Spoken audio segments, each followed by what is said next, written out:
Welcome back to r/Neighbors from Hell, where people share stories about their crazy neighbors. And if you are new to my channel, please don't forget to subscribe to join our amazing community. And without any further ado, let's dive right into the stories.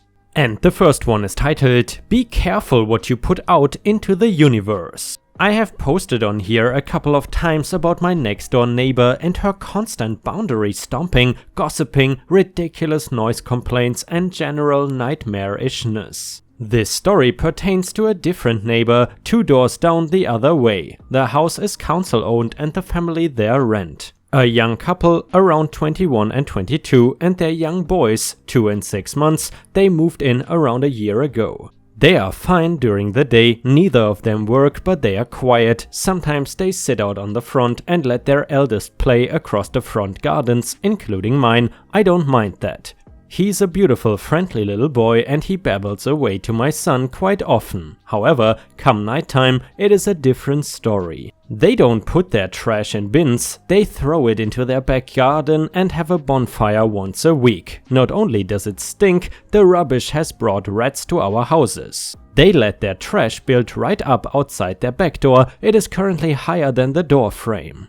The guy has a shed. This shed is the bane of my life. He spent 2 weeks building it and taking it down every single day at 1 AM. Now it is built, he goes out at 2 to 3 AM every night and starts drilling, hammering, sawing. If he's not doing this, he's got his mates around building motorcycles and revving engines every damn night. We have asked him to keep it down, so have other neighbors. He laughs in our faces. We have complained to the council with video evidence. Nothing's been done. The house between us has called the police more than once and the fire brigade twice, as he sets these rubbish fires and then disappears, leaving them to burn anything, including next door's fence. So 2 nights ago he had another bonfire. He took great pleasure throwing aerosol cans on the fire to make it explode, while his girlfriend threw broken furniture out of the upstairs window and shouted instructions. I am sat in bed listening to these bangs, shouting, praying it won't wake my son again,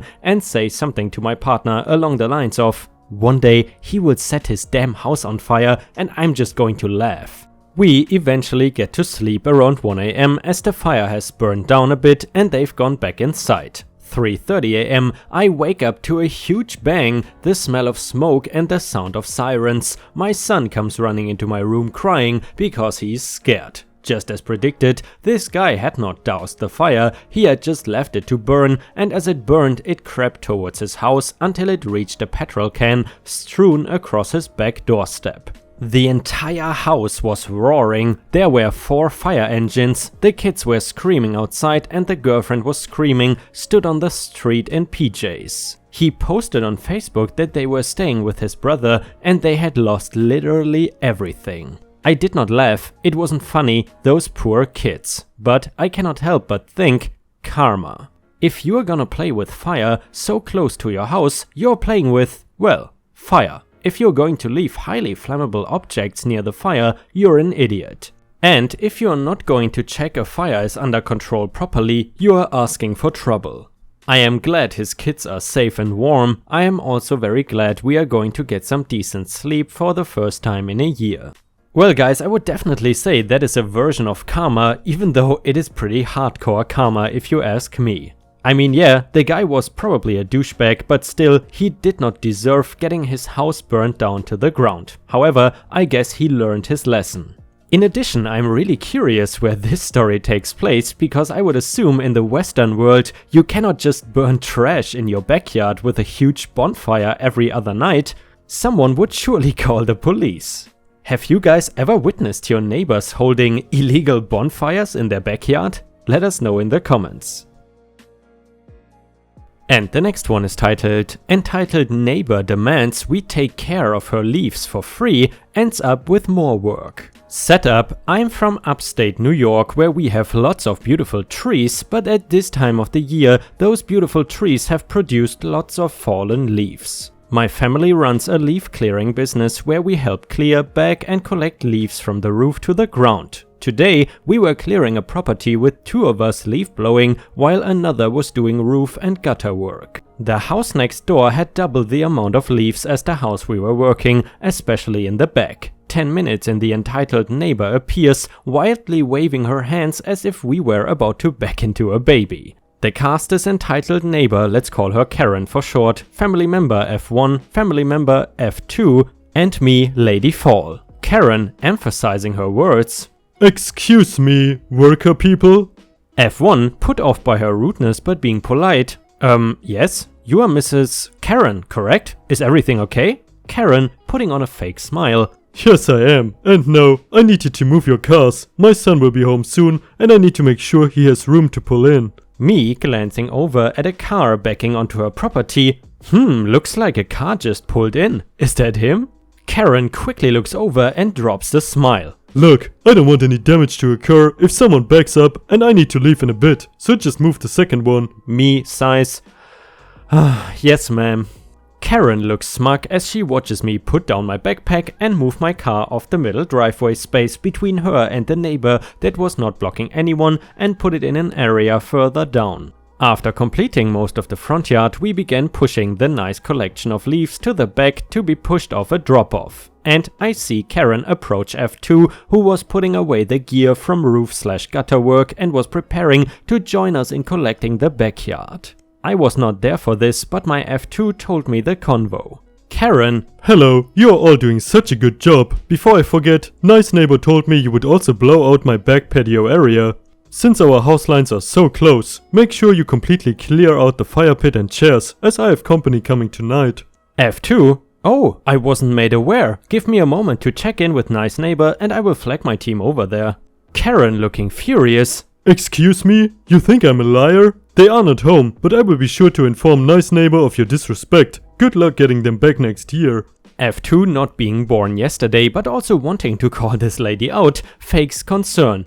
"Oh, of course ma'am, I'm so sorry for upsetting you. We will of course clear out your back patio, but..." Karen, cutting him off, putting on another smug grin. "Make sure the deck gets cleared out too. I'd better not see a single leaf." Karen turns to walk away and F2 follows up loudly as he's taking out his phone. F2, "But I will call neighbor real quick, since they forgot to tell me about your fire pit. I should double check if they may want us to clean out the stone wall and swing set area." Karen stops and whips around looking frantic. "What? No, you don't need to." F2, having dialed already, smiles as nice neighbor picks up and begins to converse cheerfully, watching Karen's face pale, and then reddens as she hears him mention her. Once he hangs up, he looks her dead in the eye and says, "Thank you for reminding me. Turns out they did want the stone wall area done, but didn't seem to know about clearing your property at all." Karen, frustrated, "Well, you already blew a bunch of leaves onto my yard. You should at least remove them." F2 sarcastically, "Sure, we will grab the 20 leaves we blew over." F2 then bent over and began loudly counting the 20 leaves on her front lawn. Karen stomps back to her house, furious, and F2 dropped the small handful of leaves he had collected and joined us, quickly telling of her scheme. We were sure to get every nook and cranny of the nice neighbor's yard, leaving not a single leaf. Our revenge, when we got to the hill drop, we would lean/grab on the trees for support to push the leaves as far down as possible. 2 of the trees we leaned on still had leaves on them, barely holding on, and the branches, well, as fortune would have it, they hung over Karen's property. Over her patio, with the fire pit. The trees dropped several small masses near her precious fire pit, and I would be lying if I said I didn't give the tree an extra shake when we finished. Enjoy cleaning your yard. I gotta say guys, that was just absolutely 10 out of 10 petty revenge. And by the way, if you have watched until here, I would really appreciate it if you could like the video and post some star emojis in the comments to support my channel. Thank you so much in advance. Your help means the world to me and it matters a lot to keep my channel relevant. Thank you so much. And the next one is titled, "Would I be the a-hole for sending neighbor a cease and desist letter?" Last fall we moved into a new house and less than 2 weeks later had a baby. We were pretty focused on the whole parenting thing and failed to notice how often the neighbor on one side was using our property for several things without any kind of permission or discussion. It started with his kids spending their days in our driveway drawing with sidewalk chalk. We had to ask them to stop because we seriously feared running them over when backing out of the garage, as they have absolutely no supervision or regard for cars. They stopped drawing and started using our garage door as a bumper stop while riding their scooters and bikes. They physically bashed into the garage door and dented it. I asked them to stop. After a dozen or so instances, they finally stopped. In the spring, we noticed that the dad was parking his trailer on our side of the property between our two driveways. The property line is very clear with fences and different types of landscaping. In addition, he was pulling his garbage cans through our gravel and making huge tracks. As we are in the middle of a pandemic and we have a baby, we decided to write a note and leave it with our information while also lining the property line with large rocks. Never heard from them, but they had moved the rocks into a pile and the front of our side of the property. We moved the rocks back again and thought we had made our position very clear. At the beginning of June, the dad/husband came and rang our door. He proceeded to tell us that because he's parked his trailer like that since he moved in and no one has cared before, so we cannot care either. At no point did he ask if he could park on our side or use our property. He said, "It's never been a problem and I should be able to do it." We politely said we did not give him permission to do so and explained that we intended to landscape the area and his trailer and use of our property would ruin the landscaping we had planned. The entire conversation was difficult because he spoke over me the entire time and talked to me like a child. At the end of the confrontation, he said we were rude neighbors and stormed off. Since then, he parks further over, moves our landscaping rocks constantly and aggressively moves his garbage cans through the gravel, leaving marks like he was zigzagging back and forth. This weekend I started taking photos as proof of his parking and the way he is ruining our gravel with his garbage cans. He came out and glared at me. I, very nicely again, asked him to stop. He replied, "Why?" And when I said it's because it is my property and we have asked him not to, he replied, "Whatever," and walked away. Now we come to today. I am done. I am so frustrated that this guy feels like he's entitled to unquestioned use of property that is not his. And a user in the comments said, "Not the a-hole, sounds like you have exhausted your options up until this point, but what will the cease and desist letter accomplish? Will you have it notarized and mail it with the signature required to prove he received it? What will the consequence be if he persists? Aside from pictures, you should put up a camera. If he causes any real damage, then you are going to want it on film of him doing it. Can you put in a more permanent solution like cemented in posts instead of the rocks? Short of them moving, I'm not sure you will ever be at peace as long as they are your neighbors." Truly a neighbor from hell, guys, and thankfully there is an update to this story which we will read now. Update to the neighbor cease and desist letter story. It is a very happy update. I drafted the letter with some legal assistance. Prior to sending it, I wanted to ensure I had proper cameras in the event he decided to make things worse. When I installed the camera, the neighbor must have realized why it was installed because they stopped doing all the annoying stuff. Then, about a month later, they listed their house for sale. They have moved out and we don't have to deal with their entitled a-hole attitude anymore. I appreciate all the assistance and support, as I was really unsure if I was going in the right direction. Edit, I want to clarify, I don't believe that the neighbor moved because of anything I did or asked him to stop doing. I think he had been planning to move for some time and was just an absolute dick of a person. They didn't move because of me, and even if they did, they sold the house for 200k more than they bought it 3 years ago, so he's not some victim. I do appreciate all the kind words. I am also bummed that so many people have bad neighbors as well. And the last one is titled, "Neighbor likes to park in front of my house?" Okay then. This happened a few years ago. My neighbor started parking on the street behind my car, like literally inches for no apparent reason. My neighbor has a driveway, empty, and also lived 2 houses down the street. I don't have a driveway, so on-street parking is a must for me. So, after a few weeks, I asked if it was necessary to park so close when there was literally no cars on the street for over a quarter mile. He said no, but there's no law against it, with a big grin on his face. A few weeks pass by and my car gets hit because someone thought there was enough room to clear as his truck blocked the view of my car entirely. I see this happen, but unfortunately cannot get a model or license plate number. I find my neighbor's email address because I didn't really feel like talking to him and asked him again if he could just park further down the road, closer to his house. He replied, "Nope, suck on it." Okay, I had lived here for quite a long time and never had any issues with him or any other neighbor. I keep to myself, never make noise, don't have any noisy pets or parties, etc. His truck has his business name on it. I Google it, find out it is his own business, lots of Yelp reviews, BBB rating, etc. All these links point to his website. I go to check his website. It does not load up. I head over to Whois and see that the domain is not registered. I snag it.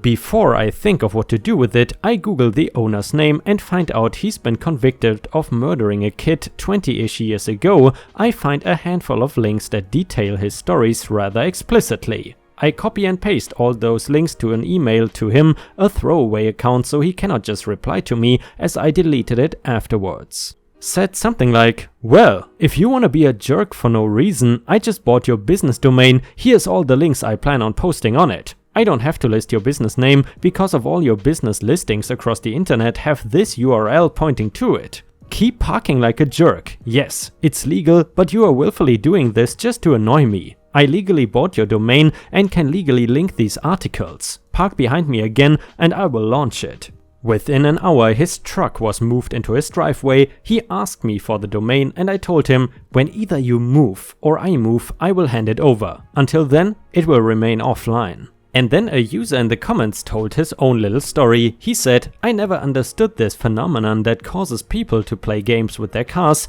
I moved out to the suburbs 3 years ago and have never seen it so prevalent when there's enough parking to accommodate 3 times as many cars. In the city, people would be bad sometimes because there's never enough space for everyone and you gotta take yours, but literally everyone has a garage or driveway and enough curbside space for 3 more cars out there." This could possibly be its own post, but in relation to your story, I will type it here. A new neighbor moved in last winter, a house over from my connected neighbor, and we started to notice weird behavior. Nothing big, just the dude liked to park in front of people's houses and then walk to his house real slow or park directly on the lawn. I have a corner property and can easily park 8 cars around the perimeter of my yard. Since I have a garage, I couldn't care less who parks around my house, but if it sticks out and looks like the person is going out of their way to be ignorant, it irks me a bit. Like when new neighbor man started parking real close to the entrance to the communal lot where my garage is located. I didn't really even care about that until I saw him get out of his car, check to see if he was close enough to be a pain, and then get back in and pull up even closer. There's no reason to do that unless he wanted to purposefully be a dick. I asked my connected neighbor what his deal was and he had issues with him too, saying the guy was driving into our communal lot and over his grass to park in the backyard. I guess when he asked the a-hole not to do that, the guy got real angry that he couldn't reach his yard any other way. My neighbor told him just to reseed the grass, he effed up and there wouldn't be problems, but the guy refused. A few weeks later, I see the guy backing an old crappy collapsible trailer camper into our lot and across my neighbor's backyard. My neighbor was on vacation, so I called him and told him what was going on and he got super pissed, thanks me for the call and said I will fix this.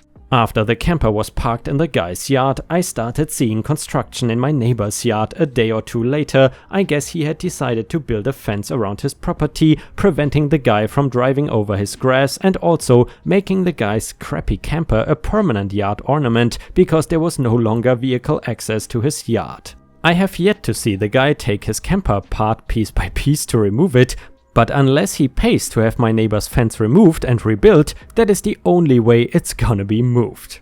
And I have to say guys, that is one of the first times where a story in the comments on Reddit is actually better than the main story, at least if you ask me. And guys, unfortunately, we have already reached the end of the video. I hope you enjoyed today's stories, and if you haven't already, please also go to patreon.com/ripeyoutube, where I upload exclusive Reddit videos starting at just $3 a month. This is a great way to support me in case you are interested. and the chance for me to become independent from YouTube revenue. Thank you so much for watching, please don't forget to subscribe and like the video, and I hope to see you again tomorrow.